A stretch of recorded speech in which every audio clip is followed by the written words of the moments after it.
లేకపోతేనే ఎవరైనా గరిటెలో మంచినీళ్ళు తాగాలి.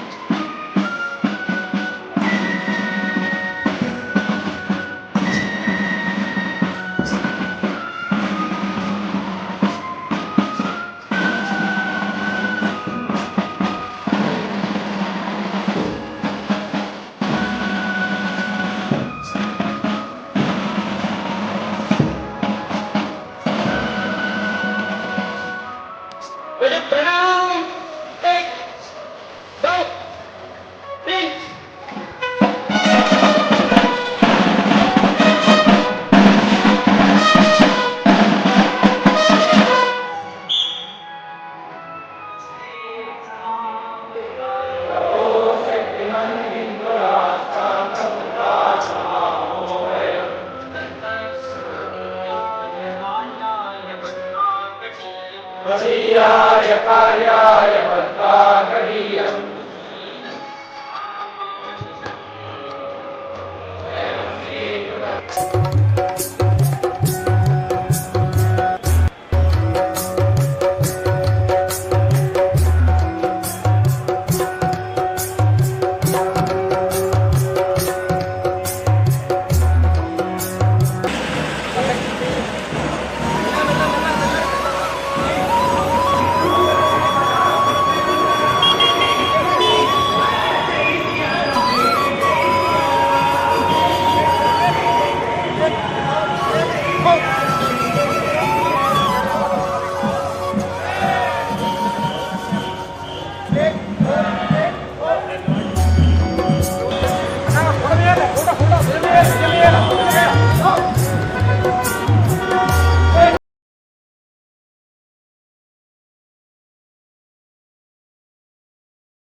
भगत प्रणाम।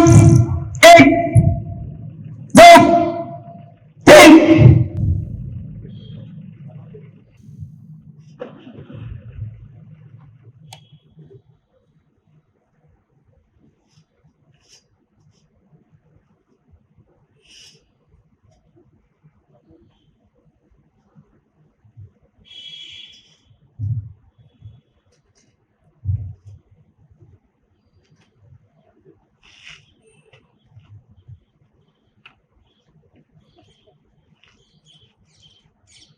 संघ वीर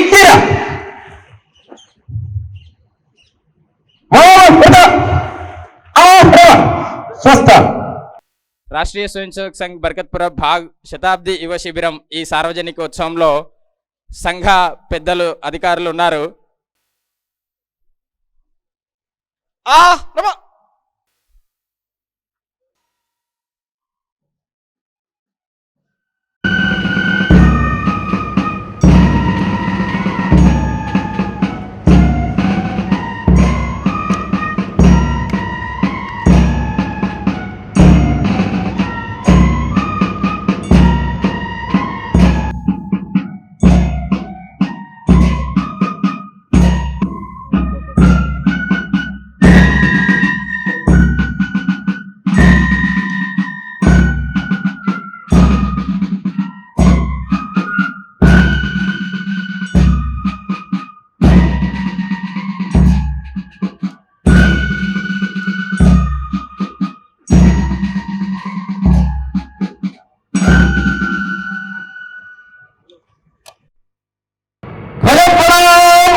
రాష్ట్రీయ స్వయం సేవక్ సంఘ్ బర్కత్పుర భాగ్ శతాబ్ది యువ శిబిరం నిన్న సాయంకాలం కేశవ్ మెమోరియల్ హై స్కూల్ నారాయణగూడలో 248 మందితో ప్రారంభమైంది. నిన్న సాయంకాలం రాత్రి 7 గంటలకు చేరుకున్నారు. ఒక శారీరక కార్యక్రమం, ఒక బౌద్ధిక కాలాంశంతో ప్రారంభమైంది. ఈరోజు ఉదయం నుండి వివిధ రకాల శారీరక బౌద్ధిక కార్యక్రమాలు, స్పర్ధలతో చాలా చక్కటి వాతావరణంలో శిబిరం పూర్తయింది. చివరి సార్వజనికోత్సవంలో ఉన్నాం. అక్కడ కబడ్డీ స్పర్ధలు, ప్రహార్, సూర్య నమస్కార్ అట్లా స్పర్ధలు నిర్వహించాము. దాంట్లో ప్రథమ ద్వితీయ స్థానం అట్లా రామంతపూర్ నుండి ప్రారంభం చేసి విశ్వవిద్యాలయం ఇట్లా 9 నగరాల నుండి కూడా 248 మంది యువ స్వయం సేవకులు పాల్గొన్నారు. ఆ విధంగా ఈ స్పర్ధలలో కబడ్డీ పోటీలకు సంబంధించినటువంటిది రామ్నగర్ ప్రథమ స్థానం, నారాయణగూడ ద్వితీయ స్థానంలో ఉన్నారు. ప్రహార్ పోటీల్లో నారాయణగూడ ప్రథమ స్థానంలో, విద్యానగర్ ద్వితీయ స్థానం, తృతీయ స్థానంలో రామ్నగర్ ఉన్నది. సూర్య నమస్కార్ పోటీలో ప్రథమ స్థానంలో రామ్నగర్, ద్వితీయ స్థానంలో నారాయణగూడ, తృతీయ స్థానంలో అంబర్పేట్ నగర్ ఉన్నది. అట్లాగే అక్కడ ప్రహేళిక క్విజ్ కాంపిటీషన్ కూడా నిర్వహించడం జరిగింది. స్వయం సేవకులు అందరు కూడా దాంట్లో పాల్గొని చాలా చక్కగా పార్టిసిపేట్ చేయడం జరిగింది. రాష్ట్రీయ స్వయం సేవక సంఘ బర్కత్పుర భాగ్ యువ శిబిరం సార్వజనికోత్సవంలో వేదికపై ఉన్నటువంటి పెద్దలను పరిచయం చేస్తాను. శ్రీ డాక్టర్ వేదప్రకాష్ గారు స్టార్ హాస్పిటల్లో ఆర్థోపెడిక్ సర్జన్గా వారు వైద్యునిగా ఉన్నారు. మాననీయ విభాగ్ సహసంఘచాలక్గా వారు బాధ్యత నిర్వర్తిస్తున్నారు. గతంలో వారు మాననీయ భాగ్ సంఘచాలక్ గోల్కొండ భాగ్ బాధ్యత నిర్వహించి ప్రస్తుతం భాగ్యనగర్ విభాగ్ సహసంఘచాలక్గా వారు బాధ్యత నిర్వహిస్తున్నారు. అట్లాగే వేదికకి ఎడమవైపు డాక్టర్ సి ప్రవీణ్ కుమార్ గారు, చింతపంటి ప్రవీణ్ కుమార్జీ, ప్రముఖ మానసిక వైద్యులు. వారు మాననీయ బర్కత్పుర భాగ్ సంఘచాలకులు. వేదికకి ఇటువైపు ఎడంవైపు ఉన్నవారు ఆదరణీయ శ్రీ శ్రీరామ్ భరత్ కుమార్జీ, దక్షిణ మధ్య క్షేత్ర ప్రచారకు. వారు బీటెక్ త్రిబులి విద్యాభ్యాసం పూర్తయిన తర్వాత కొత్తగూడెం థర్మల్ పవర్ స్టేషన్లో ఏఈగా పనిచేస్తూ రిజైన్ చేసిన తర్వాత 1990లో సంఘ ప్రచారకగా వారు వచ్చారు. బాల్యం నుండి స్వయం సేవకులు. గతంలో విజయవాడ, రాజమండ్రి విభాగ ప్రచారకగా, ఆంధ్రప్రదేశ్ సహప్రాంత ప్రచారకగా, ఆంధ్రప్రదేశ్ ప్రాంత ప్రచారకగా బాధ్యతలు నిర్వర్తించి దక్షిణ మధ్య క్షేత్ర సహక్షేత్ర ప్రచారకగా కూడా బాధ్యతలు నిర్వర్తించి ప్రస్తుతం వారు ఆంధ్ర, తెలంగాణ, ఉత్తర కర్ణాటక, దక్షిణ కర్ణాటక 4 ప్రాంతాలు మనం దక్షిణ మధ్య క్షేత్రం అంటాము. దక్షిణ మధ్య క్షేత్రానికి ఆదరణీయ క్షేత్ర ప్రచారకగా బాధ్యతలు నిర్వర్తిస్తున్నారు. వారి కేంద్రం భాగ్యనగర్. అమృతవచనం. శ్రీ అరవింద మహర్షి ఇలా అన్నారు: భారతమాత సేవ సర్వశ్రేష్టమైనదిగా, అత్యంత ప్రియమైనదిగా భావించే సమయం ఆసన్నమైంది. నీ చదువు భారతమాత కోసమే. నీ శరీరము, మనసు, ఆత్మలను కూడా ఆ తల్లి కోసం సుదృఢం చేసుకోవాలి. తల్లి కోసం భావించి ఉండడానికి సంపాదించాలి. విదేశాలకు వెళ్తే మాతృభూమి సేవకు ఉపయోగపడే జ్ఞానాన్ని తీసుకొని రావాలి. తల్లి సమృద్ధి కొరకు పనిచేయాలి. తల్లిని ప్రశాంతంగా ఉంచడానికి కష్టాలు సహించాలి. మన ఈ సార్వజనికోత్సవ కార్యక్రమానికి ముఖ్య అతిథిగా శ్రీ ఎస్పీఎస్ మేజర్ ఒబేరాయ్ గారు రావాల్సి ఉండే. ఢిల్లీలో ఫ్లైట్ క్యాన్సిల్ అయిన కారణంగా, అత్యధికంగా మంచు కురుస్తున్న కారణంగా నేను రాలేకపోతున్నానని వారు మెసేజ్ ద్వారా సందేశం ఇచ్చారు. మేజర్ ఒబేరాయ్ వారు మన ముఖ్య అతిథిగా రావాల్సి ఉండే, ఆ కారణంగా వారు రాలేకపోయారు. వైదిక్ గీత్. అమ్మ భారతి పిలిచెనదిగో ఆలసింపగ మేలుకుందాం. నవశతాబ్దపు నవయుగానికి విజయకేతనమెగురవేయగ కదలుదాము కదలుదాము కదలుదాము కదలుదాము. అమ్మ భారతి పిలిచెనదిగో ఆలసింపగ మేలుకుందాం. నవవసంత పురాకతో ఈ సృష్టియే ఆనందమాయెను. కోకిలలు నవ పల్లవులతో ప్రకృతినే పులకింపజేసెను. సుప్త భారత జాతి హృదిలో చేతనం మే వెల్లి విరియగ కదలుదాము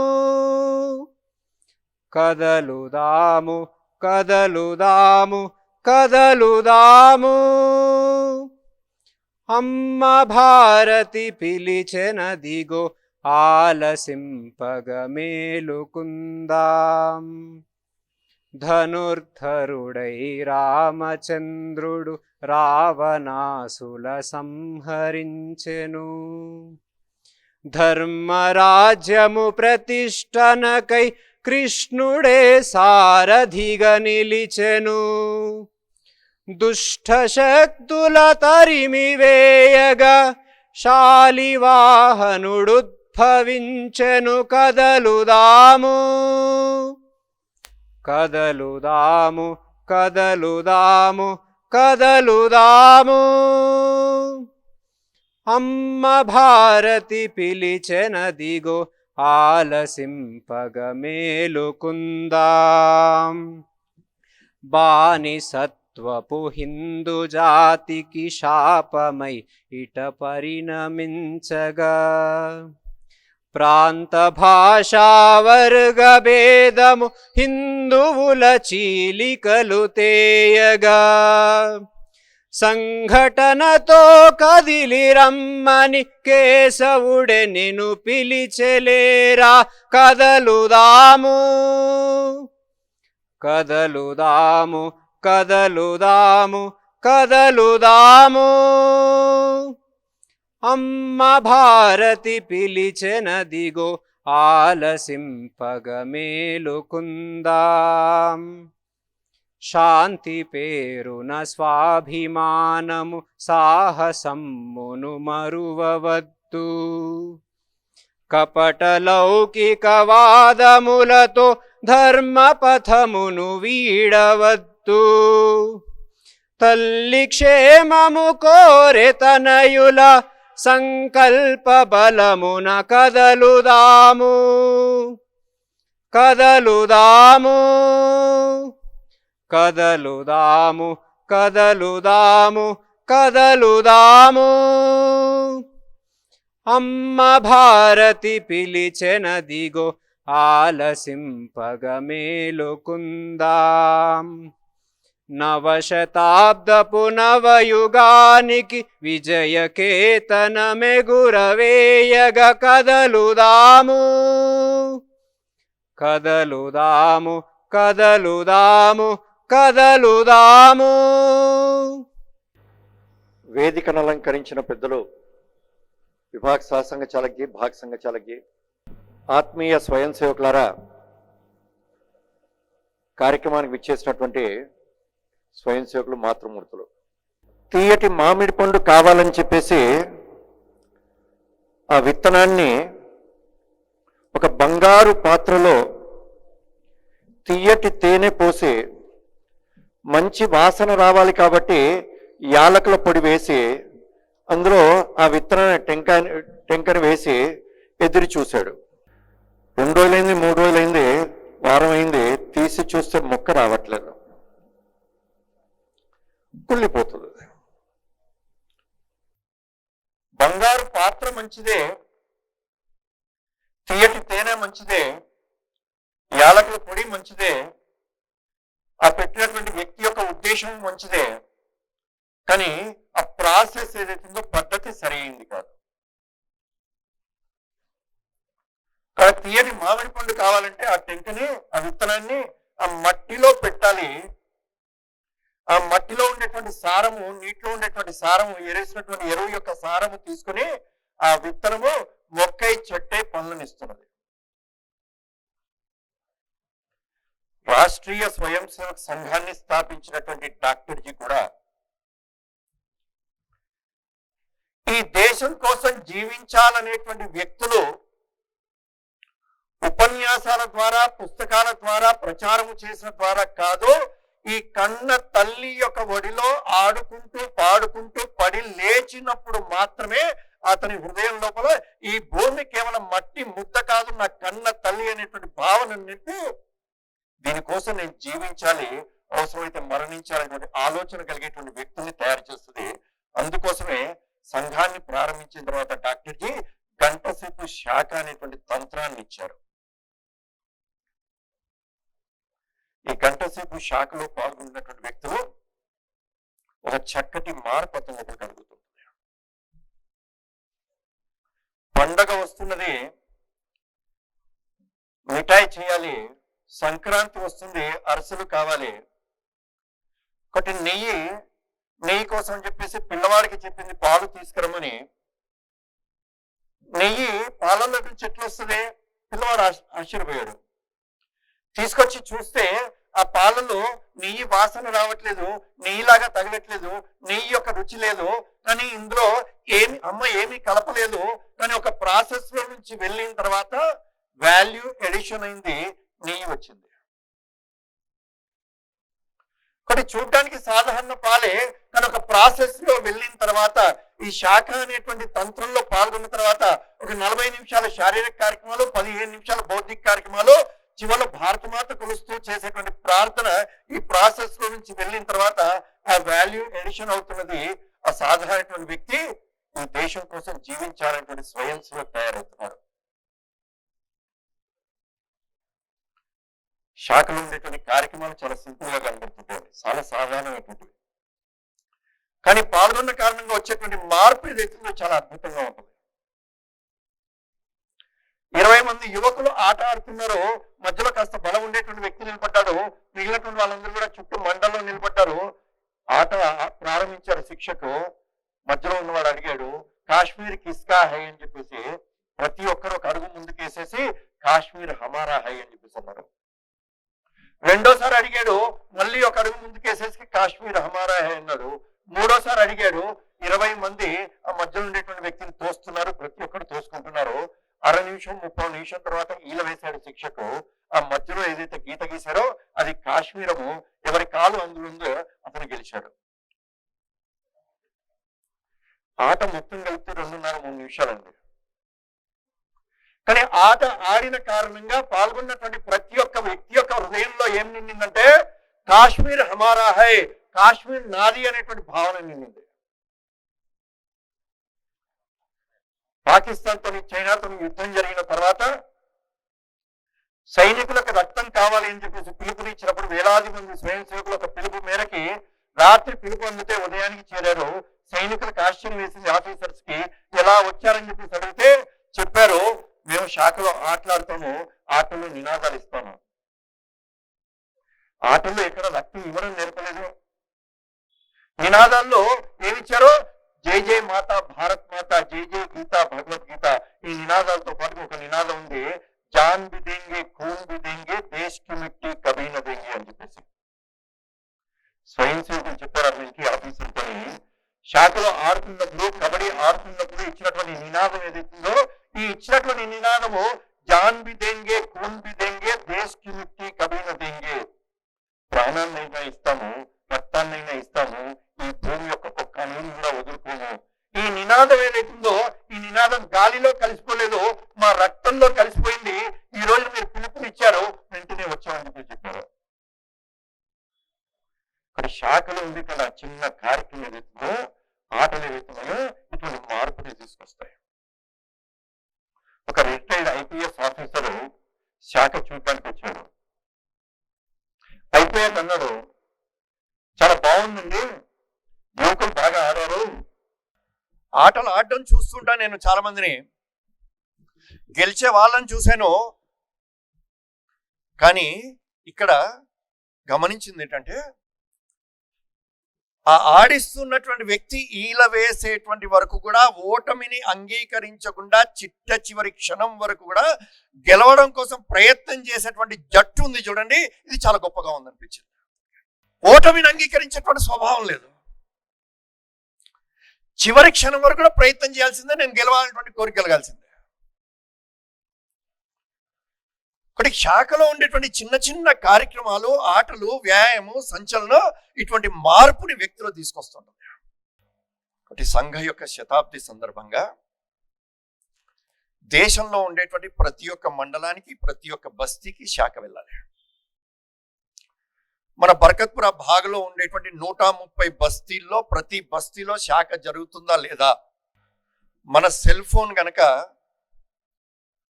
ఛార్జింగ్ తగ్గిపోయి 10-12కి వచ్చింది అనుకోండి, వెతుక్కుంటాం పవర్ బ్యాంక్ ఎక్కడుంది, ఛార్జింగ్ పాయింట్ ఎక్కడుంది, ఛార్జర్ ఎవరి దగ్గర ఉందా, ఏమో అయిపోయింది కదా. కానీ పెట్టుకొని మాట్లాడుతుంటాము, 2-3 పాయింట్లు పెరిగినా చాలా అనిపిస్తుంటుంది. మనం ఉపయోగించేటువంటి ఫోన్ యొక్క ఛార్జింగ్ కోసం ఎంత తాపత్రయపడుతుంటామో, మన యొక్క ఛార్జింగ్ శాఖలో జరుగుతుంటది. ఆ తాపత్రయం మనకు కూడా కలగాలి. ఈ భూమి పట్ల భక్తిని, మన ధర్మం పట్ల నిష్టని, ఈ సమాజం పట్ల ప్రేమని కలిగించేటువంటి ఛార్జింగ్ పాయింట్ ఏంటి అంటే మన యొక్క శాఖ. ఎలక్ట్రిక్ వెహికల్స్ తయారు చేసేటువంటి వ్యక్తి కలిశాడు, అమ్ముతున్నటువంటి వ్యక్తి. ఎలా ఉందండి అని చెప్పేసి అడిగా.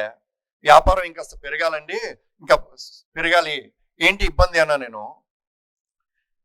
ఛార్జింగ్ చేసేటువంటి స్టేషన్స్ తక్కువ ఉన్నాయి, ఇది పెరిగితే కానీ ఇంకా మా సేల్స్ పెరగదన్నాడు.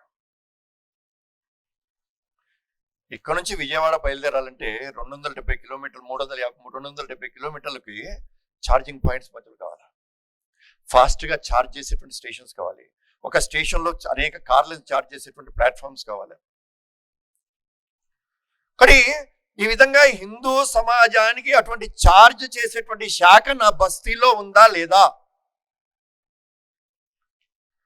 నా ఛార్జింగ్ తగ్గిపోతే ఏ విధంగా అయితే తాపత్రయపడుతున్నానో అదే పద్ధతిలో ఈ సంఘ యొక్క భావము ఏదైతే ఉందో ఇది తగ్గిపోకుండా ఉండడం కోసం నేను శాఖకు వెళ్తున్నానా లేదా, నా ఛార్జింగ్ పూర్తి చేసుకుంటున్నాను లేదా. నిన్నటి నుంచి 7 కార్యక్రమాలు ఈ శతాబ్దిలో ఆలోచించినవి. మొదటి విజయదశమి ఉత్సవం జరిగింది. దేశం మొత్తంలో 63,000 స్థలాల్లో 1,05,00,000 మంది పాల్గొన్నారు. మొదటిసారిగా 32 లక్షల మంది గణవేషులు పాల్గొన్నారు.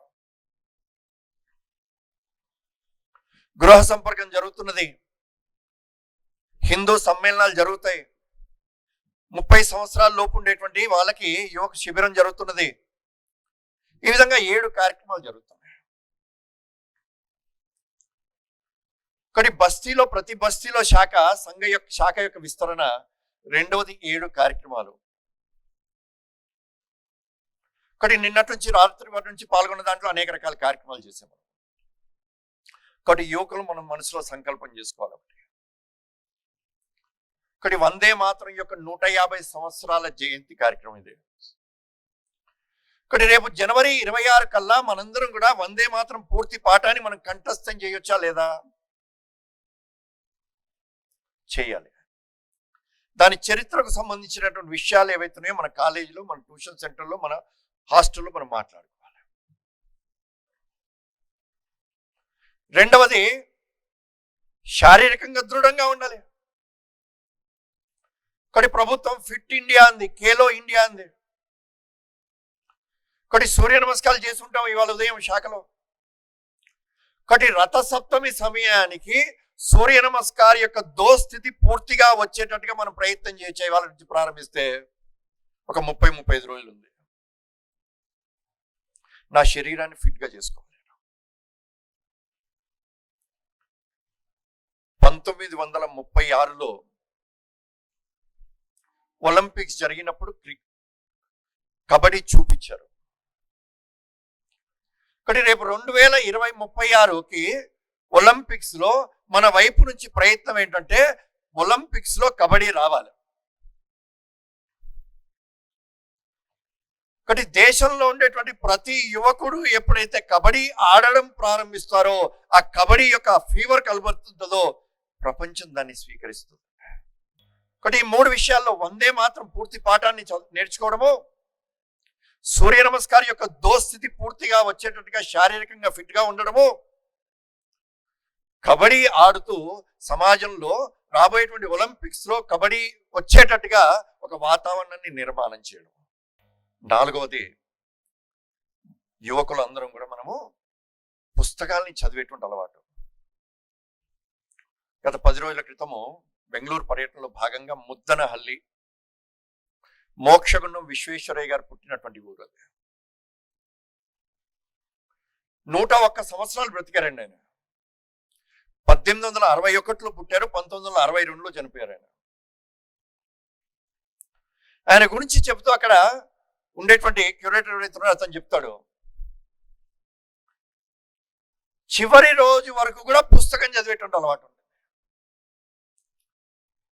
అతని యొక్క ఆలోచన ఏంటంటే, ఏ రోజునైతే నేను కొత్త విషయాన్ని తెలుసుకోనో ఆ రోజు నేను చనిపోయినట్టు. ఒకటి చిట్ట చివరి వరకు కూడా పుస్తకాల్ని చదువుతూ తనకు తెలియనటువంటి కొత్త విషయాన్ని తెలుసుకునేటువంటి స్వభావం. ఒకటి మనం కూడా ఆ విధంగా పరమ పూజ్య గురూజీ యొక్క ఫోటో ఉంది ఇక్కడ చూసాము. 25,000 పుస్తకాలు చదివారు ఆయన. ఒకటి పుస్తకం మొత్తం చదవలేకపోవచ్చు, కానీ రాత్రి పడుకునే లోపల ఒక పుస్తకం యొక్క ఒక 5 పేజీలని చదివేటువంటి అలవాటు నేను చేసుకోగలుగుతానా? నా యొక్క నాలెడ్జ్ని, నా యొక్క జ్ఞానాన్ని నేను ఏ విధంగా పెంచుకోగలుగుతాను? ఈ విధంగా ప్రతి ఒక్క స్వయం సేవకం వ్యక్తిగతంగా నేను ఏమి పెట్టుకోవచ్చు, లక్ష్యాన్ని పెట్టుకుని నేను ఏ విధంగా చేరాలి? కానీ నా బస్తీలో ఉండేటువంటి యువకుల్ని సంఘానికి ఎట్లా జోడించాలి? ఉదయం ఖమ్మంలో కలిసినప్పుడు స్వయం సేవకు చెప్పాడు, శతాబ్ది లక్ష్యం ఏంటి అన్నాను. ఆయన చెప్పాడు, అయ్యా నా ఫోన్లో 800 కాంటాక్ట్లు ఉన్నాయి, స్వయం సేవకులకు కానటువంటి వాళ్ళు సుమారుగా 670, 700 మంది ఉంటారు. ఈ 700 మందిలో నుంచి ఒక 100 మందిని నేను సంఘానికి పరిచయం చేస్తాయి శతాబ్దిలో. కానీ నాకు వ్యక్తిగతంగా పరిచయం ఉండేటువంటి ఫ్రెండ్స్ సర్కిల్ ఏదైతుందో అందులో నుంచి ఒక 100 మందిని సంఘానికి ఏ విధంగా పరిచయం చేయొచ్చు నేను? రేపు హిందూ సమ్మేళనం వస్తుంది, పరిచయం చేద్దాం సంఘాన్ని.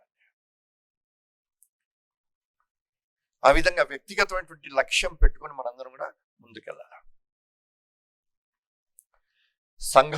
సంఘం కోసం కాదు, సంఘము ఈ దేశాన్ని ఒక శక్తివంతమైనటువంటి దేశంగా తీర్చిదిద్దడం కోసము.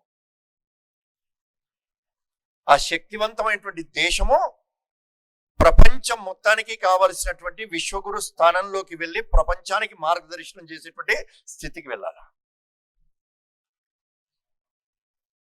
ఒక టీచరు క్లాస్లో అడిగారు విద్యార్థుల్ని, జాతీయ జెండాలో ఎన్ని రంగులు ఉంటాయని చెప్పేసి అడిగారు. పిల్లలు ఆలోచించి చెప్పారు 4 రంగులని. ఇక్కడ ఒక పిల్లవాడు లేచి చెప్పాడు, లేదు 5 రంగులని. పిల్లలందరూ నవ్వారు. కానీ టీచర్ అడిగాడు, 5 రంగులా ఎలా చెప్పన్నాడు? 4 రంగులు ఉన్నాయి. నా తండ్రి సైన్యంలో చేరి యుద్ధంలో ప్రాణాలు అర్పించి ఆ శవము ఇంటికి వచ్చినప్పుడు జాతీయ జెండా కప్పితే ఆ రంగు రక్తం యొక్క రంగు అంటింది చూడండి, అది 5వ రంగు అని చెప్పాడు. కానీ దేశం కోసము ప్రాణాలు అర్పించేటువంటి సైనికులు 17-18 లక్షల మంది దేశంలో ఉన్నారు. సంఘ యొక్క లక్ష్యము ఇండియా హ్యాజ్ ఏ ఆర్మీ కాదు, ఇండియా ఈజ్ ఏ ఆర్మీ కావాలి. సరిహద్దును కాపాడేటువంటి 17-18 లక్షల మంది సైన్యం మాత్రమే కాదు, ఈ దేశంలో ఉండేటువంటి 140 కోట్ల మంది కూడా ఈ దేశాన్ని, ధర్మాన్ని, సమాజాన్ని కాపాడుకునేటువంటి సైనికులుగా తయారు కావడము ఇది సంఘ యొక్క లక్ష్యం. India is a army. Ajit Doval ఒక చోట మాట్లాడుతూ కాలేజీలో అంటాడు, తీవ్రవాదం గురించి మాట్లాడుతూ ఉంటాడు. ఒకటి తీవ్రవాది అనేటువంటిది ఒక మైండ్ సెట్. అది తీవ్రవాదం.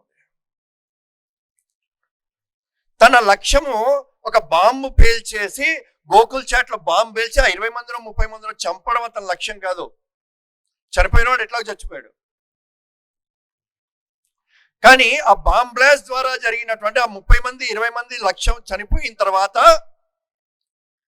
అది విన్నటువంటి చూసినటువంటి 5 లక్షల మంది 10 లక్షల మంది భయభ్రాంతులు గురవుతారే, అది వాళ్ళ యొక్క ఉద్దేశం.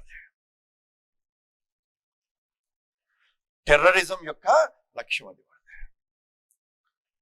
ఆపరేషన్ సింధూరు లక్ష్యం కేవలం ఆ కొద్ది మందిని చంపడం కాదు, ఆ కొద్ది మందిని చంపడం కారణంగా దేశంలో ఉండేటువంటి సాధారణటువంటి వ్యక్తిలో ఆ భయాన్ని కలిగించడం ఏదైతుందో అది తీవ్రవాదుల యొక్క లక్ష్యం. అది కానీ ఎప్పుడైతే ఈ విషయాల్ని తెలుసుకొని దేశం పట్ల భక్తి కలిగి ఉంటామో, దేశభక్తి కలిగి ఉంటామో, క్రమశిక్షణ ద్వారా ధైర్యం పెరుగుతుందో ఈ తీవ్రవాదుల యొక్క ఈ ఆలోచనకి బ్రేక్ పడుతుంటుంది. ఇలాంటి అక్కడక్కడ సంఘటన జరిగినప్పటికీ చెక్కు చెదరన్నటువంటి దేశభక్తితో ధైర్యంగా నిలబడేటువంటి విశ్వాసం కలిగారు.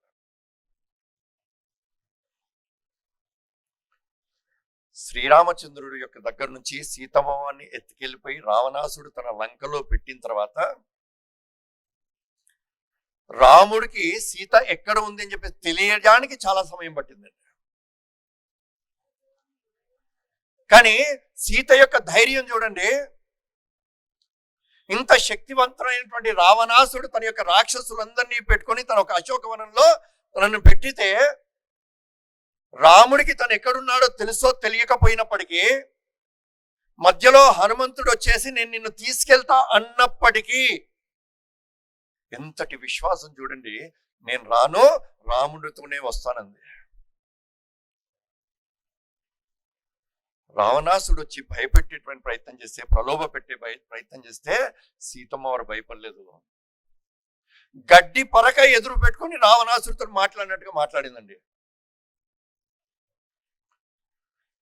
ఒకటి రాముడి యొక్క అయోధ్యలో రాముడి యొక్క ప్రతిష్ట జరిగిందంటే ఏ విధంగా అయితే ఒక 9-10 నెలల పాటు ఎంత ధైర్యంగా సీతమ్మ వారు రావణాసుడి మధ్యలో అశోకవనంలో ఉందో ఆ విధంగా ఎటువంటి తీవ్రవాద చర్యలు జరిగినప్పటికీ 140 కోట్ల మంది భారతీయులు అచంచలమైనటువంటి విశ్వాసంతో ధైర్యంతో నిలబడ్డము ఇది చాలా ముఖ్యమైనది.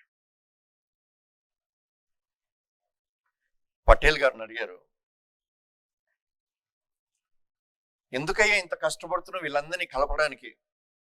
దేశం స్వాతంత్రం వచ్చినప్పుడు మన నిజాంని కూడా కలిపారు కదా ఈ ప్రాంతం మొత్తాన్ని. పటేల్ మాట్లాడుతూ చెప్తాడు, ఈ కష్టపడడంలో I gain nothing but India gains everything అంటాడు. నేను ఏమీ లాభం పొందకపోవచ్చు, కానీ భారతదేశం లాభం పొందుతుంది. టీంలో ఆట ఆడినప్పుడు ఒక వ్యక్తి బాగా చేయొచ్చు, కానీ టీం ఓడిపోయింది అనుకోండి లాభం లేదు. కానీ ఎప్పుడైతే టీం గెలిచిందో ప్రతి ఒక్కరు గెలిచినట్టే. ఉమెన్ యొక్క క్రికెట్ జరిగింది. ఆ క్రికెట్ లో మనం చూసాం, మనము కొన్ని రీల్స్ వచ్చేవి వాళ్ళవి. అసలు ఒక వ్యక్తి ఇక్కడ నుంచి అంత దూరము దూకేసి క్యాచ్ అలా పట్టుకోగలుగుతా అని చెప్పేసి నార్మల్ స్థితిలో సాధారణ స్థితిలో ఊహించడం కూడా కష్టం. నేను ఎగిరితే పడతాను ఏమో అనేటువంటి ఆలోచన కలిగి ఉంటే ఆ కంఫర్ట్ జోన్ లో ఉండుంటే ఆట ఇప్పుడు గెలిచుండే వాళ్ళం కాదండి. ఇక్కడ అమ్మాయి కనిపించింది, ఈ దాటి నేను ఆ విధంగా కంఫర్ట్ జోన్ దాటి ఎఫర్ట్ జోన్ దాటి ఆ రిస్క్ జోన్ లోకి వెళ్ళి పట్టుకున్నప్పుడే నేను గెలుపు వద్దకు వెళ్తానటువంటి విశ్వాసంతో పట్టుకుందే గెలిచింది. సాధారణమైనటువంటి స్వయం సేవకులందరం కూడా సంఘ కార్యాన్ని ఇదే పద్ధతిలో ఒక సైనికుడు ఏ విధంగా అయితే ప్రయత్నం చేస్తున్నాడో, ఆట ఆడుతున్నటువంటి వ్యక్తి గెలుపొందడం కోసం ఏ విధంగా ప్రయత్నం చేశారో అదే విధంగా నేను చేయాలి. పటేల్ గారి మనసులో నేను ఏమి పొందనప్పటికీ, ఏమి లాభం నాకు కలగపోయినప్పటికీ ఈ దేశానికి కలిగేటువంటి లాభమే నాకు లాభం అని చెప్పి భావించాడు మేజర్ ధ్యాన్ చంద్. 36 ఒలింపిక్స్ లో జర్మనీతో ఆటలో హాకీలో భారత్ 8 వచ్చింది, జర్మనీకి 1 వచ్చింది. ఇది చూసి హిట్లర్ ధ్యాన్ చంద్ని అడుగుతాడు, నువ్వేం ఉద్యోగం చేస్తున్నావు? సైన్యంలో చేస్తున్నావు. ఏ పొజిషన్లో ఉన్నావు? ఈ పొజిషన్లో. నీ జీతం ఎంత? ఇంత.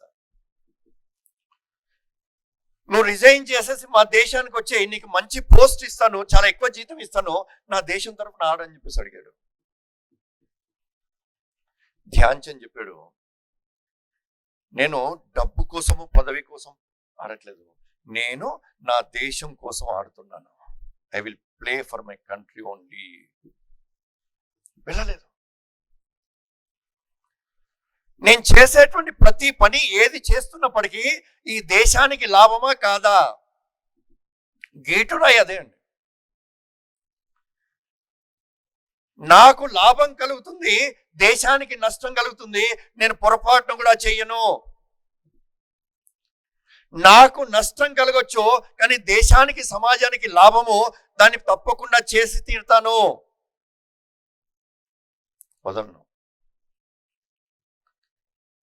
ఒకటి ఆటలో ఆడుతున్నప్పుడు శాఖలో వచ్చిన తర్వాత ఈ భావన మన మనసులో పెరుగుతుంది. ఇండియా ఫస్ట్, నేషన్ ఫస్ట్ అనేటువంటి ఆలోచన కలుగుతుంది. కానీ నా దేశము ప్రపంచంలోకెల్లా అన్ని దేశాల కంటే ఉన్నతమైనటువంటి స్థాయికి వెళ్ళాలి. ఇది నా లక్ష్యం కావాలి. ఒకటి దేశం కోసం జీవించడము. ఈ రోజు ఉండేటువంటి పరిస్థితి ఎట్లుంది? ప్రపంచంలో ఉండేటువంటి అనేక దేశాలు భారతదేశం వైపు చూస్తున్నాయి. ఆంగ్లంలో చెప్తుంటారు, డిజర్వ్ బిఫోర్ యు డిజైర్ అని చెప్పేసి అంటారు. ఏదైతే మనం లక్ష్యంగా పెట్టుకున్నామో, ఆ కోరిక ఉందో, ఆ కోరికను పొందడానికి కావలసినటువంటి అర్హతను సంపాదించాలి. అర్హత లేకపోతే ఏది సాధించలేము. 2 ఎత్తైనటువంటి భవనాల మధ్యలో తాడు కట్టి ఒక వ్యక్తి అందరినీ పిలిచాడు. 3-4 వేల మంది వచ్చారు. అందరినీ పిలిచాక చెప్పాడు, ఈ తాడు మీద నేను ఒక కర్ర పట్టుకొని నడుస్తా అన్నాడు. నడుస్తూ ఉన్నాడు. అందరూ ఆ చివరికి వస్తుంటే ఉత్కంఠంగా చూస్తూ చప్పట్లు కొట్టారు విపరీతంగా. ఇటు పక్క నుంచి రెండోసారి చెప్పాడు, కర్ర లేకుండా నడుస్తాను, కొద్దిగా బ్యాలెన్స్ కష్టం అవుతుంది. కానీ నడిచి చూపించాడు, బాగా చప్పట్లు కొట్టారు. మూడోసారి చెప్పాడు, ఒక సైకిల్ తొక్కుతానని చెప్పేసి అన్నాడు. ఒక సైకిల్ తీశాడు, ఆ తాడు మీద తొక్కుతున్నాడు. సుమారుగా 40 అడుగుల ఎత్తులో ఉంది. అందరూ చాలా చప్పట్లు కొట్టాడు. 4ఓసారి చెప్పాడు, ఒక చక్రం ఉండేటువంటి సైకిల్ తొక్కగలుగుతానా లేదా అని చెప్పేసి అడిగాడు అందరినీ. అందరూ ఏమన్నట్టు 3 సార్లు చూశారు కాబట్టి నువ్వు తొక్కగలుగుతావు అన్నాడు. అప్పుడు ఒక చక్రం ఉండేటువంటి సైకిల్ తీశాడు. దానికి ఒక చక్రం ఉంది, కానీ 2 సీట్లు ఉన్నాయి. కింద కూర్చొని ఆడుస్తున్నారే, నువ్వు తొక్కగలుగుతావని, ఎవరైనా రండి నా వెనకాల కూర్చోండి, మిమ్మల్ని తీసుకెళ్తా అన్నాడు. వస్తారండి. చూస్తున్నటువంటి వ్యక్తులకి నువ్వు వెళ్ళగలుగుతావు అనే నమ్మకం ఉంది, నన్ను కూడా తీసుకెళ్తావు అనే నమ్మకం ఇంకా కుదరలేదు. అప్పుడప్పుడు రోడ్డు మీద చూస్తుంటాం మనము, 4 కర్రలు కట్టేసి మధ్యలో తాడు కట్టేసి ఒక చిన్న కుటుంబము దాని మీద ఆ విన్యాసాలు చేస్తూ ఉంటే ఆ పసిపిల్లలు అబ్బతో పాటు నారతో పాటు ఎగిరేసి ఆనందంగా చేస్తుంటారు. ఎందుకు? వాళ్ళ మీద విశ్వాసం ఉంది, పడేయరనేటువంటిది.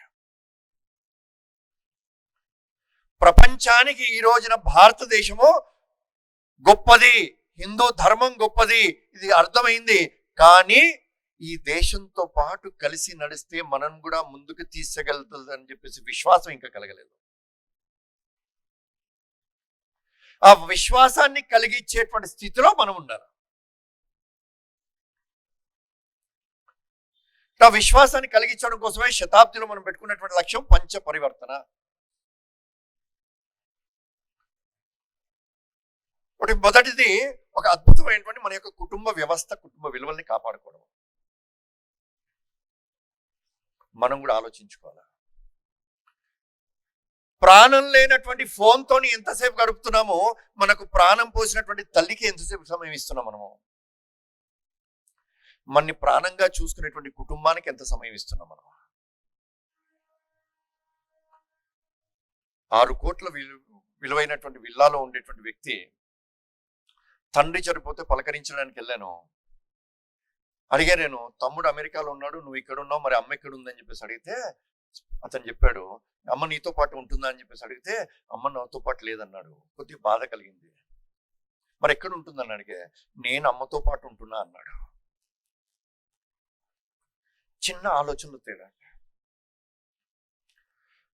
ఒకటి కుటుంబం అనేటువంటిది కేవలం కలిసి జీవించేటువంటిది కాదు, ఒక అద్భుతమైనటువంటి ఒక వ్యవస్థది, విలువల్ని అందించేటువంటి వ్యవస్థది. కానీ పాశ్చాత్య దేశాల్లో లోయెస్ట్ ఎంటిటీ అంటే ఇండివిజువల్, కానీ భారతదేశంలో లోయెస్ట్ ఎంటిటీ అంటే ఒక కుటుంబము.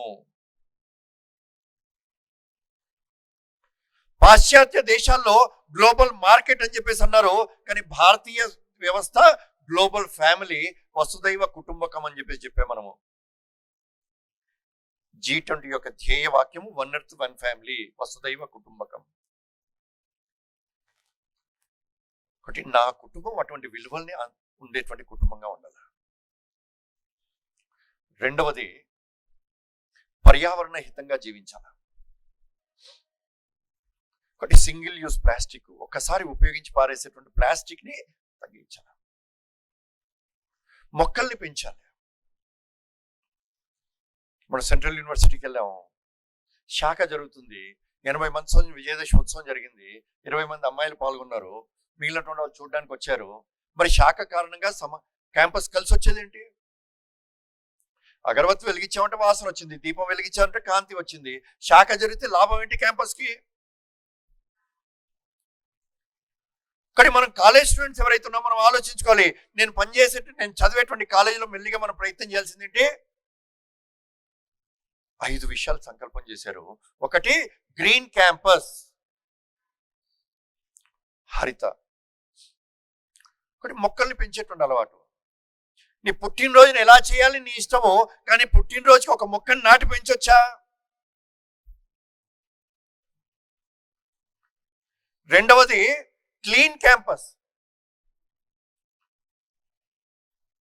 నా క్యాంపస్ని నేను శుభ్రం చేసుకోలేకపోవచ్చు, కానీ నా వల్ల నా క్యాంపస్ అపరిశుభ్రం కాకూడదు. హైదరాబాద్ నగరాన్ని నేను శుభ్రం చేసుకోలేకపోవచ్చు, కానీ నా వల్ల అపరిశుభ్రం కాకూడదు. చిన్న ఆలోచన తెచ్చుకోవచ్చా? మూడవది హార్మోనియస్ క్యాంపస్. మంచి పరివర్తనలో చెప్పుకున్నాం మన సమరసత. ఒకటి సెంట్రల్ యూనివర్సిటీ అన్న తర్వాత వేరే వేరే రాష్ట్రాల నుంచి వచ్చారు. కానీ ఏ రాష్ట్రం వారైనా, ఏ భాష వారైనా, ఏ కులం వారైనా, ఏ వర్గము, ఏ వర్ణం అయినప్పటికీ మనందరం కూడా ఉండేటువంటి క్యాంపస్లో ఉండేటువంటి 6000 మంది మనందరం కూడా ఒక్కటి. సమరసత. రాముడికి పూజ చేయడం అంటే, రాముడు ఏ విధంగా అయితే శబరి యొక్క ఎంగిలి పళ్ళను చూసి తిన్నాడు, కానీ శబరి యొక్క కులం చూడలేదు, గుహుడి యొక్క కులం చూడలేదు. కృష్ణుడు తన యొక్క బాల్యం మిత్రుడు సుధాముడు వచ్చాడన్నటువంటి వార్త విన్న వెంటనే పిలవండి అని చెప్పేసి అనలేదు, పరిగెత్తుకుంటూ వెళ్ళి తీసుకొచ్చే సింహాసనం మీద కూర్చోబెట్టి కాళ్ళు కడిగి మాట్లాడాడు. ఒకటి రాముణ్ణి కృష్ణుడిని నిజంగా పూజించడం అంటే మన హృదయాలలో కులము అంతస్తు యొక్క భేదభావాల్ని, క్యాస్ట్ అండ్ క్లాస్ యొక్క డిఫరెన్స్ మన మనసులో లేకుండా ఉండడము. ఇది నిజమైనటువంటి రాముడి యొక్క పూజ. రామరాజ్యం అంటే ప్రభుత్వం తీసుకొచ్చేది కాదు, నా ఇంట్లో నా దగ్గర నుంచి ప్రారంభమైతే వచ్చేటువంటిది రామరాజ్యము. ఒకటి హార్మోనియస్ క్యాంపస్ అన్నారు. నాలుగవది నేషనలిస్ట్ క్యాంపస్. ఒకటి ప్రతి వ్యక్తి సంఘానికి వచ్చినా రాకపోయినప్పటికీ జాతీయ భావన కలిగినటువంటి వ్యక్తి కావాలి. కానీ ప్రతి ఒక్క వ్యక్తి కూడా ఈ దేశంలో ఉండేటువంటి వ్యక్తి జాతీయ జెండాని, జనగణమనని, జాతీయ గానం, వందే మాత్రాన్ని, రాజ్యాంగాన్ని, ఈ 4టిని పరిపూర్ణంగా రక్షించేటువంటి వ్యవస్థ ఉండాలా, గౌరవించేటువంటి వ్యవస్థ కావాలి. Nationalist campus. ఈ దేశాన్ని చులకన చేసి మాట్లాడేటువంటి వ్యక్తులు ఎవరు ఉండకూడదు. ఈ దేశంలో జీవిస్తున్నటువంటి నివసిస్తున్నటువంటి ప్రతి ఒక్క వ్యక్తి యొక్క హృదయం లోపల pride of living in India, ఈ దేశంలో జీవిస్తున్నందుకు గర్వపడేటువంటి స్థితికి రావాలి. ప్రతి ఒక్క వ్యక్తికి కలగాలి. ఇక్కడ అటువంటి జాతీయ భావన కలిగినటువంటి క్యాంపస్. ఒక ఇంజనీరింగ్ కాలేజ్ హాస్టల్లో శాఖ జరుగుతుంది. అక్టోబర్ నవంబర్లో వెళ్ళాను. శాఖ జరుగుతుంది కదా, ఏంటి మార్పు అని చెప్పేసి అడిగా. వాళ్ళు చెప్పారు, మొన్న ఫిబ్రవరిలో ప్రారంభమైందండి మా కాలేజీలో శాఖ. 3వ సంవత్సరం చదువుతున్నటువంటి ఇంజనీరింగ్ స్టూడెంట్ చెప్పాడు, గత 3 సంవత్సరాల్లో 5 సార్లు జాతీయ జెండా ఆగస్టు 15 జనవరి 26 అయింది. మేము ఎవరం వెళ్ళలేదు. మేము ఏమనుకునే వాళ్ళము, it is a national holiday. కానీ ఫిబ్రవరిలో శాఖ ప్రారంభమై 15 మంది శాఖకు వస్తూ ఉంటే, నమస్తే సదావత్సలే మాతృభూమి అంటూ భారత్ మాతకి జయగానం చేసినప్పుడు ఆటలాడుతూ జై జై మాత భారత్ మాత అని చెప్పిన తర్వాత మాకు అనిపించింది, జూలైలో ఆగస్టు 15 జెండా వందనంలో మనం పాల్గొనకపోతే ఎట్లా? ఇక్కడ హాస్టల్లో ఉండేటువంటి 250 మందిని తయారు చేసాము, ఉదయం లేపాము, ప్రతి ఒక్క వ్యక్తి పాల్గొన్నాడు. మేము శాఖకి వెళ్తున్నటువంటి వాళ్ళం మంచి దేశభక్తి పాట పాడాము. శాఖ యొక్క ముఖ్య శిక్షకు కార్యవారు 2 మంచి బౌద్ధికి ఇచ్చారు. ఎందుకు వచ్చింది మార్పు? శాఖ రాకముందు, శాఖ జరగక ముందు మా క్యాంపస్, మా అందరి మనసులో ఆగస్టు 15 జనవరి 26 అంటే నేషనల్ హాలిడే. కానీ శాఖకు వచ్చిన తర్వాత it is a national festival, జాతీయ పండగ. ఆలోచనలో మార్పు వచ్చింది. ఆదివారం సెలవు అంటే లేటుగా లేద్దాం అనిపిస్తుంది. సంక్రాంతి రోజున, దీపావళి రోజున, దసరా రోజున, ఉగాది రోజున ఆలస్యంగా లేద్దామని ఎప్పుడైనా అనుకుంటావా? ఇప్పుడు నా క్యాంపస్ నేషనలిస్ట్ క్యాంపస్ కావాలా. 5వది డ్రగ్ ఫ్రీ క్యాంపస్ కావాలా. ప్రతి ఒక్కరము ఆ విధంగా డ్రగ్ పెడ్లర్స్ ఎవరు ఉన్నారో, ఎక్కడ అమ్ముతున్నారో, మన కాలేజీలో, మన బస్తీల్లో ఎక్కడ జరుగుతుంటే దాని వెంటనే సమాచారాన్ని అందించేటువంటి వ్యవస్థ, గమనించేటువంటి వ్యవస్థ. ఈ 5 విషయాల్లో green campus, clean campus, harmonious campus, Nationalist campus, drug free campus. మన యొక్క కాలేజు, మన యొక్క యూనివర్సిటీ, మన యొక్క స్కూలు ఏ విధంగా కావాలి ఆలోచించుకోవాలి. ఇక్కడ సంఘ యొక్క శతాబ్దిలో ఈ విధంగా బస్తీ కేంద్రంగా, మండలం కేంద్రంగా, శాఖ ద్వారా ఈ విధంగా సమాజంలో పరివర్తన తీసుకురావడము, కుటుంబ వ్యవస్థ, పర్యావరణ హితంగా జీవించడము, సామాజిక సమరసత, దీంతో పాటుగా స్వదేశీ, చివరిది పౌర విధుల్ని ఆచరించడము, సివిక్ సెన్స్ ఇది పెరగాలి. గత 10 సంవత్సరాల్లో చూసినట్టయితే జీడిపి, గ్రాస్ డొమెస్టిక్ ప్రోడక్ట్ 4వ ప్లేస్కి వెళ్ళామండి. కానీ ఇండియా టుడే వాడేసాడు మన మార్చిలో గ్రాస్ డొమెస్టిక్ బిహేవియర్ జీడిపి 118వ ప్లేస్లో ఉన్నాము. ఇక్కడ బయట తిరుగుతున్నప్పుడు ఎలా ఉన్నాము, బస్సులో ఎలా ఉన్నాము, రైల్లో ఎలా ఉన్నాము, సిగ్నల్ దగ్గర ఎలా ఉన్నాము, ప్రభుత్వం ఏర్పాటు చేసిన నియమాల్ని ఆచరించడంలో ఎలా ఉన్నాము, నియమాన్ని పాటిస్తున్నామా లేదా, ఈ చిన్న చిన్న విషయాల్ని ఆచరించేటువంటి సమాజం. సైనికుల్లో ధైర్యం ఎలా వస్తుందని చెప్పేసి అడిగితే, సైనికుల్లో చేసేటువంటి చిన్న చిన్న కార్యక్రమాలు ఏవైతున్నాయో, ఎక్సర్సైజ్, మార్చింగ్, ఈ డ్రిల్లో, వీటి ద్వారా వచ్చేటువంటి క్రమశిక్షణ ద్వారా ధైర్యం పెరుగుతుందన్నారు. క్రమశిక్షణ చాలా సహజంగా ధైర్యాన్ని తీసుకొస్తుంటుంది. కానీ సమాజంలో ఎప్పుడైతే క్రమశిక్షణ వస్తుందో, ఆ డిసిప్లిన్ ఉంటుందో, నియమాల్ని ఆచరించేటువంటి స్వభావం పెరుగుతుందో, అప్పుడు పెరుగుతుంది, ధైర్యం పెరుగుతుంది. కానీ పంచ పరివర్తన ఈ 5 విషయాల్ని, శాఖను విస్తరించడము, 7 కార్యక్రమాలు ఈ సంవత్సరంలో చేయడంతో పాటుగా సమాజంలో ఈ 5 విషయాల్లో మార్పుని తీసుకురావడము, దీని ద్వారా ఈ దేశం ప్రపంచంలోకెల్లా అత్యున్నతమైనటువంటి స్థానంలోకి వెళ్ళాలి. మనందరి యొక్క అదృష్టము 500 సంవత్సరాల తర్వాత భవ్యమైనటువంటి రామ మందిరాన్ని అయోధ్యలో కట్టుకోవడము చూసాము, ప్రతిష్ఠ చూసాము మనము, దాని మీద జెండా ఎగరవేయడం చూసాము మనము. సంఘ యొక్క శతాబ్ది ఆనందించేటువంటిదే, కానీ సంతృప్తి చెందేది కాదు. సంతృప్తి ఎప్పుడో ఈ దేశం వైభవ స్థితికి వెళ్ళినప్పుడు. కానీ అయోధ్యలో రాముడి యొక్క ప్రతిష్ఠ చూసాము, కానీ మనం చూడవలసింది ఏంటి? ఈ దేశము వైభవ స్థితికి వెళ్ళడం చూడాలి. అనేక మంది యువకులు మనం శివాజీని ఆదర్శంగా తీసుకుంటాం మనము. కాబట్టి శివాజీని ఆదర్శంగా తీసుకునేటువంటి వాళ్ళము, శివాజీ యొక్క ఫోటోని మన యొక్క వెహికల్ మీద పెట్టుకునేటువంటి వాళ్ళము, శివాజీ లాగా గడ్డం పెంచుకోవాలని చెప్పేసి కోరుకునేటువంటి వాళ్ళము. కానీ మనం యువకులు మనం జాగ్రత్త పడాలి. మనం చూసుకోవాల్సింది ఏంటంటే, మన క్యాంపస్లో మనము మన ఫ్రెండ్స్ ఎవరు కూడా శివాజీ అంటే ఎవరు? ఒక పరస్త్రీని తల్లిగా పూజించేసి ఆ కోటలో వచ్చినటువంటి ఆ కోట యొక్క సుబేదార్ యొక్క కోడల్ని గౌరవంగా పంపించాడు. సీతమ్మ వారికి అవమానం జరిగితే రావణ యుద్ధం జరిగింది, ద్రౌపదికి అవమానం జరిగితే మహాభారత యుద్ధం జరిగింది. కాశ్మీర్ నుంచి కన్యాకుమారి వరకు ఈ దేశంలో ఏ ఒక్క స్త్రీకి ఏ ఒక్క తల్లికి అవమానం జరగకూడదు. ఇదే రామరాజ్యం యొక్క ప్రథమ లక్షణం. మనం చూసుకోవాలి బాధ్యత. కానీ రాముడి యొక్క జీవితం అంటే జననీ జన్మభూమిశ్చ స్వర్గాదపి గరీయసి. నా యొక్క కన్న తల్లి, నా జన్మభూమి స్వర్గము కంటే గొప్పది అనేటువంటి భావంతో రావడం. భగత్ సింగ్ ని ఉరివేస్తూ ఉంటే తల్లి ముందొచ్చి పలకరిస్తే తల్లితో చెప్పాడు, అమ్మా ఉరివేసిన రోజు నువ్వు రావద్దని చెప్పేసి. ఎందుకు అంటే తల్లితో చెప్తాడు, నువ్వు ఉరివేయడం చూస్తే నీకు పొరపాటున కన్నీరు కారితే భగత్ సింగ్ యొక్క తల్లి బాధపడింది అని చెప్పేసి ప్రపంచం అనుకోకూడదు చెప్పాడు.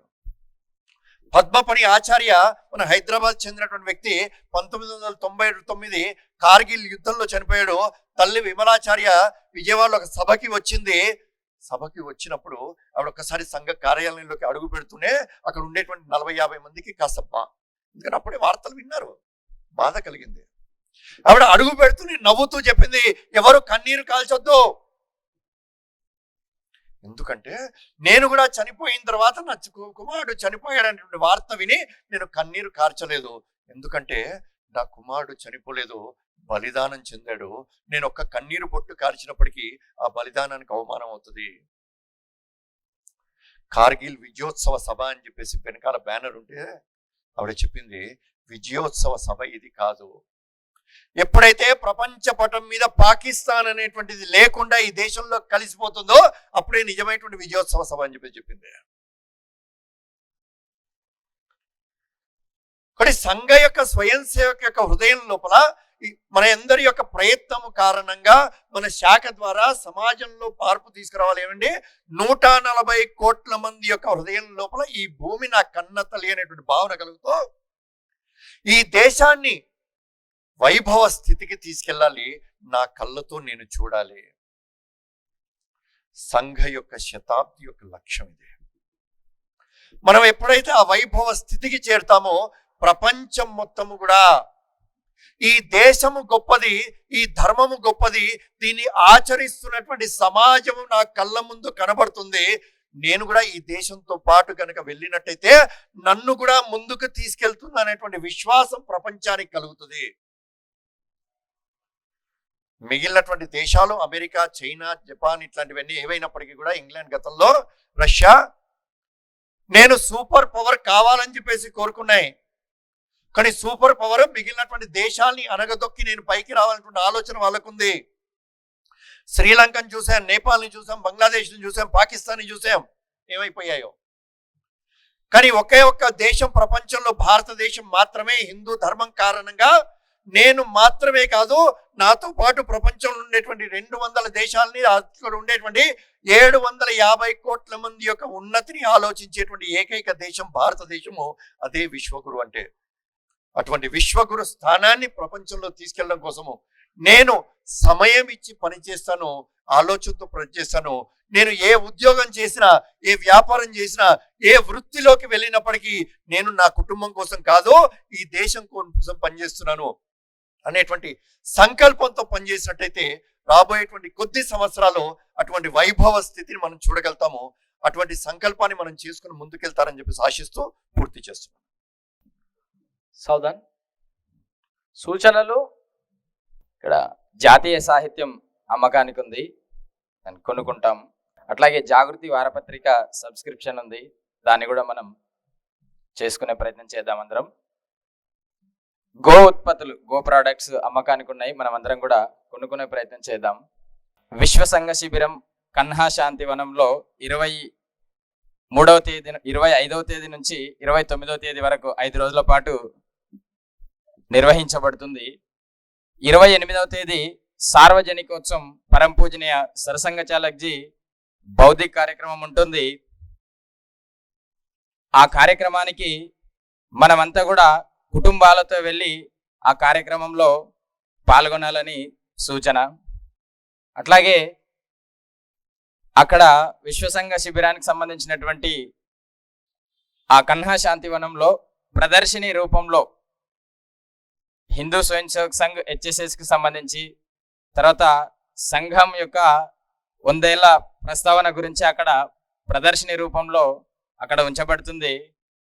ఆదివారం 28వ తేదీ మధ్యాహ్నం భోజనం తర్వాత స్వయం సేవకులందరూ కూడా కుటుంబాలతో కలిసి నగరవారిగా కన్హా శాంతివనంలో జరిగేటటువంటి సార్వజనికోత్సవానికి మనమందరం వెళ్ళవలసిందిగా సూచన. వందన సమర్పణ. కేశవ్ మెమోరియల్ ఎడ్యుకేషన్ సొసైటీ అడగంగానే ఇచ్చినందుకు, నిర్వహణ దానికోసం కూడా మనకు సహకరించినందుకు రాష్ట్రీయ స్వయం సేవక్ సంఘ్ బర్కత్పురా భాగ్ తరపున ధన్యవాదాలు. అలాగే కాచిగూడ జూనియర్ కాలేజ్ యాజమాన్యానికి రాష్ట్రీయ స్వయం సేవక్ సంఘ్ తరపున ధన్యవాదాలు. పోలీస్ శాఖ ఇంకా GHMC యాజమాన్యానికి రాష్ట్రీయ స్వయం సేవక్ సంఘ్ బర్కత్పురా భాగ్ తరపున ధన్యవాదాలు. మీడియా మిత్రులకు రాష్ట్రీయ స్వయం సేవక్ సంఘ్ బర్కత్పురా భాగ్ తరపున ధన్యవాదాలు. ప్రత్యక్షంగా పరోక్షంగా సహకరించిన ప్రతి ఒక్కరికి రాష్ట్రీయ స్వయం సేవక్ సంఘ్ బర్కత్పురా భాగ్ తరపున ధన్యవాదాలు. సావధాన్, ఉత్తిష్ట.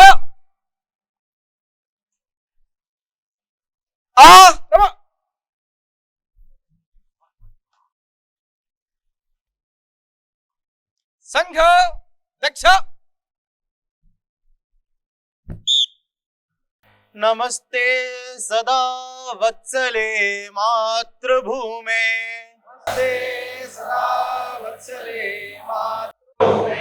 त्वया हिन्दुभूमे सुखं वर्धितोऽहम्, महामङ्गले पुण्यभूमे त्वदर्थे,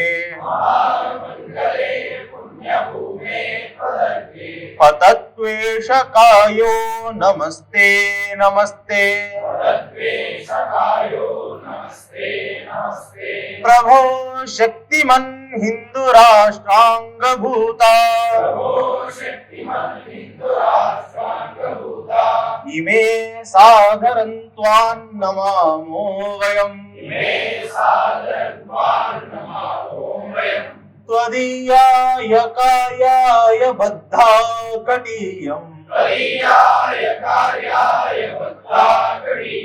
शुभामाशिषं देहि तत्पूर्तये, अजय्याञ्च विश्वस्य देहि शक्तिम्, सुशीलं जगद्येन नम्रं भवेत्, श्रुतं चैव यत्कण्टकाकीर्णमार्गम्, स्वयं स्वीकृतन्नस्तु गङ्कारयेत्, समुत्कर्ष निःश्रेयसस्यैकमुग्रम् परं साधनं नाम वीरव्रतम् तदन्तस्फुरत्वक्षया ध्येयनिष्ठा हृदन्तः प्रजागर्तु तीव्रानिशम् विजेत्री च न संहता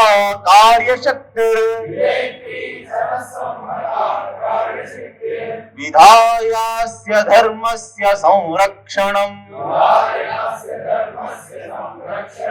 परं वैभवं नेतुमेतत् स्वराष्ट्रम् समर्था भवत्वाशिषा ते वृषम्। भारत माता की जय। ध्वज प्रणाम 1 2 3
संघ वीर